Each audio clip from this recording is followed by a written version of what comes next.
Students welcome to my YouTube channel. ये question है factorisation पे, जिसमें मैंने एक टाइप के क्वेश्चंस लिए हैं। ये 7 क्वेश्चंस हैं जो बेस्ड हैं दो फॉर्मूले पे। पहला फॉर्मूला हम यूज़ करेंगे a plus B whole square, जो होता है A square plus B square plus 2ab। और दूसरा जो फॉर्मूला रहेगा वो होगा a minus B whole square, A square plus B square minus 2ab। तो इसमें अगर आप देखें तो इन सभी 7 क्वेश्चंस में ये जो हमारे पास राइट हैंड साइड है ये वाली हमें गिवन है और हमें लेफ्ट हैंड साइड को लेके आना है। इस तरह से फैक्टराइजेशन इसकी होगी। तो इसमें हम पहले क्वेश्चन में देखें तो हमारे पास है ये x square plus Z square minus 2xz। तो यहाँ पे माइनस आ रहा है, मीन्स ये बनेगा A square plus B square minus 2ab। तो हम ये सेकेंड वाली आइडेंटिटी यूज करेंगे यहाँ पे। तो मैं इसको क्वेश्चन को नीचे लिखता हूँ।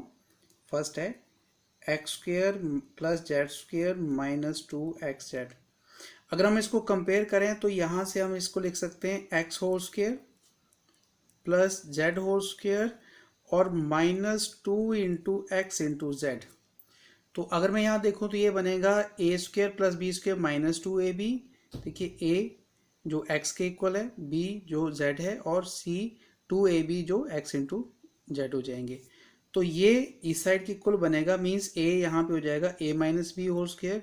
तो a हो गया x minus Z whole square. और क्योंकि इसे हमने फैक्टराइजेशन करनी है तो इसको दो बार लिखना है, x minus Z and x minus Z. तो ये इसके फैक्टर्स हो गए। जब भी आपको फैक्टराइजेशन हो तो आप यहाँ नहीं छोड़ेंगे, आप इसको दो बार लिखेंगे तो ये इसके फैक्टर्स होंगे। दूसरा क्वेश्चन है 4x square plus 9y square minus 12xy। तो यहाँ देखें तो 4 और एक्स स्क्वेयर तो ये परफेक्ट स्क्वेयर है, 4 भी परफेक्ट स्क्वेयर है जो 2 का स्क्वेयर है। तो हम इसको लिख सकते हैं 2x होल स्क्वेयर। 9 एक परफेक्ट स्क्वेयर है तो उसको हम लिख सकते हैं 3y होल स्क्वेयर। और यहाँ से हमारे पास आएगा माइनस, अब हमारे पास जो फॉर्मूला होता है 2ab। तो अब देखें 2ab, तो मैं इसको 2ab की फॉर्म में कैसे लिखूंगा, 2 इंटू ए मेरे पास हो जाएगा 2x इंटू बी 3y। अगर आप इसको मल्टीप्लाई करोगे तो 2 2 ज़ा 4, 4 3 ज़ा 12, तो आपके पास बन जाएगा 12xy। तो सेम आपके पास ये टर्म आ जाएगी। लेकिन हमारा पर्पस भी सॉल्व हो जाता है। ये हमारी आइडेंटिटी बनती है A square plus B square minus 2ab। तो सेम आइडेंटिटी जो भी हमने ऊपर की थी वो बनेगी ए माइनस बी होल स्क्वेयर। यहाँ पे ए जो है वो 2x और b जो है वो 3y minus 3y whole square के बराबर हो जाएगा। तो हम इसको दो बार लिख लेंगे, 2x minus 3y and 2x minus 3y। तो ये इसके फैक्टर्स हो गए। ये इसका आंसर है। Now third part. अब थर्ड पार्ट है 64a square plus 49b square plus 112ab। इसमें सारे टर्म पॉजिटिव हैं तो इसमें जो फॉर्मूला लगेगा वो होगा a plus B whole square. तो सबसे पहले हम इसको ब्रेक करते हैं। यहाँ पे 64 परफेक्ट स्क्वेयर तो हम इस लिखेंगे 8, 64 8 का स्क्वेयर होता है 8a होल स्क्वेयर। 49 7 का स्क्वेयर होता है तो 7b होल स्क्वेयर। और इसको वही 2 इंटू ए 8a इंटू 7b।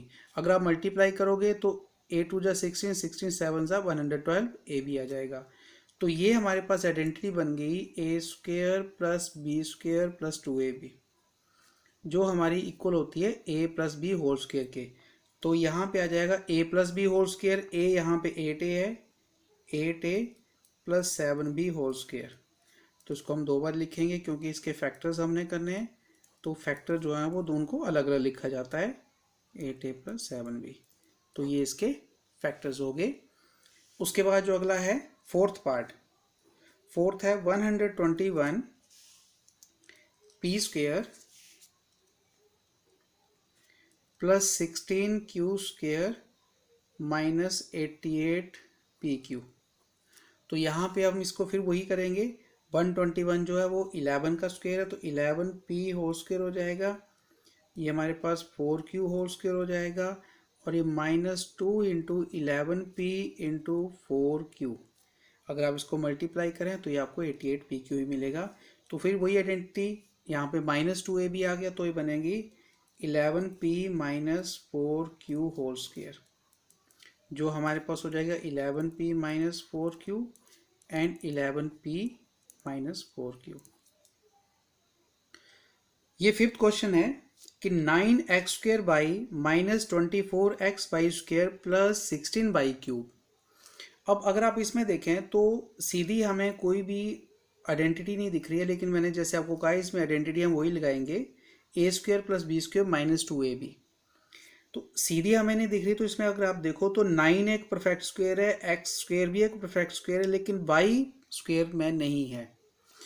अगर हम इसमें देखें तो यहाँ पे y² है और यहाँ y³ है। 16 परफेक्ट स्क्वायर है, y³ को हम लिख सकते हैं y² इंटू y।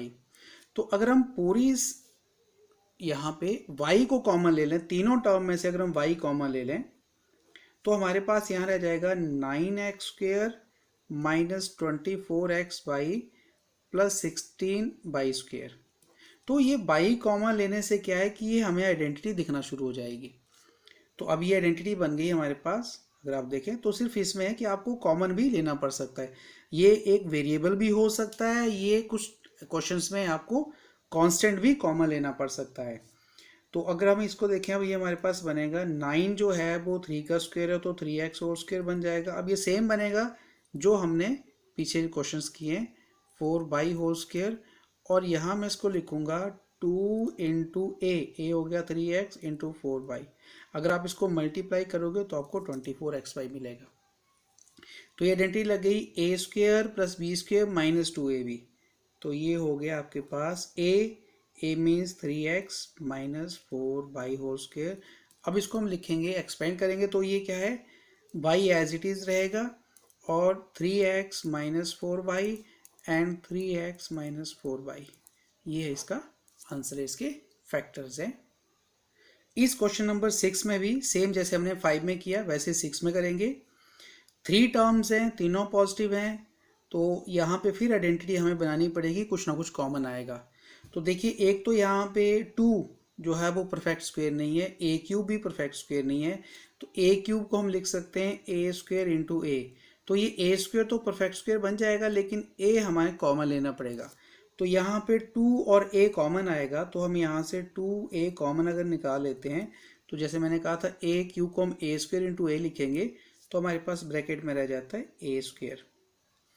फिर अगर यहाँ से भी हम a कॉमन निकालते हैं तो यहाँ से बनेगा 2a, तो 2 क्योंकि 4 जो है वो 2 इंटू 2 होता है, तो एक 2 बाहर आ गया, एक हमारे पास रह जाएगा। a² में से एक a बाहर आ चुका है, तो एक हमारे पास अंदर आ जाएगा। b हमने कॉमन ही लिया, वो एज इट इज रहेगा, प्लस 2a कॉमन जा चुका है, तो हमारे पास सिर्फ बचेगा b²। अगर आप अब ब्रैकेट में देखें तो आपको एक आइडेंटिटी, डायरेक्ट आइडेंटिटी दिख रही है, a² plus b² plus 2ab। तो वो किसके बराबर होती है, a plus b whole square के बराबर। तो हम इसको दोबारा लिखेंगे एक्सपेंड करके, ताकि हमें इसके फैक्टर्स मिलें। तो ये इसके फैक्टर्स बन गए, ये इसके फैक्टर्स हैं। ये जो हम कॉमन ले रहे हैं ये मल्टीप्लाई साथ में चलेगा, जैसे पिछले क्वेश्चन में था। ये हमें मल्टीप्लिकेशन की फॉर्म में ही लिखना है, बिकॉज ये भी इसका एक फैक्टर है, y भी इसका एक फैक्टर है, 2a भी इस जो हमारे पास ये एक्सप्रेशन है इसका फैक्टर है। ये एक और टाइप ऑफ क्वेश्चन है जिसमें अगर आप देखें तो 50 परफेक्ट स्क्वायर नहीं है, लेकिन a² जो है परफेक्ट स्क्वायर है। इसी तरह से 98 एक परफेक्ट स्क्वायर नहीं है, लेकिन b² परफेक्ट स्क्वायर है। तो यहाँ से हम देखेंगे कौन सी टर्म हम, या कौन सा नंबर, कौन सा वेरिएबल जो है वो कॉमन लिया जा सकता है। तो a² यहाँ पे है, यहाँ b² है और यहाँ ab है। तो a² कोई भी जो वेरिएबल है वो कॉमन ही लिया जाएगा, लेकिन हम जो 50 है उसको हम लिख सकते हैं, 50 को हम लिख सकते हैं 2 इंटू 25, और 98 को लिख सकते हैं 2 इंटू 49। तो अगर आप देखें तो इसमें 2 दोनों में कॉमन आ जाएगा। तो हम यहाँ से 2, अब मैं इसको थोड़ा सा ब्रेक करके लिखता हूँ, 2 into 25a² plus 2 into 49b², और इसको मैं लिखूँगा 2 इंटू 70ab। अब आपको ये 2 जो है वो सब में से कॉमन ले लेना, तो यहाँ से आएगा हमारे पास 2 into 25a² plus 49b² plus 70ab। अब अगर देखें तो ये आपके पास ये भी परफेक्ट स्क्वायर है, ये भी परफेक्ट स्क्वायर है। तो ये किसका स्क्वायर है, ये बन जाएगा 25 5 का स्क्वायर हो गया तो 5a होल स्क्वायर, प्लस ये हो जाएगा 7b का होल स्क्वायर, और यहाँ आएगा 2 इंटू ए बी जैसे हम ब्रेक करते हैं 5a हमारे पास है 5a इंटू 7b।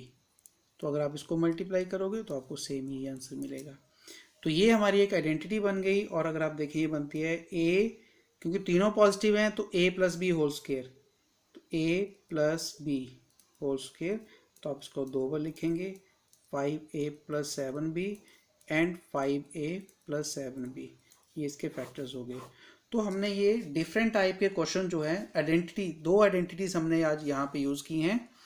ये आइडेंटिटी है a plus B whole square और a minus B whole square, और जितने भी डिफरेंट टाइप के क्वेश्चंस इसके ऊपर बनते हैं वो सारे के सारे हमने डिस्कस किए हैं, ताकि आपको हेल्प मिले कि कभी भी आपको इस तरह के क्वेश्चंस, कॉम्बिनेशन के क्वेश्चंस में वेरिएबल को कॉमन लेना है या किसी कांस्टेंट नंबर को कॉमन लेके आइडेंटिटी को आइडेंटिफाई करना है, तो ये आपको हेल्प करेगा। Thank you.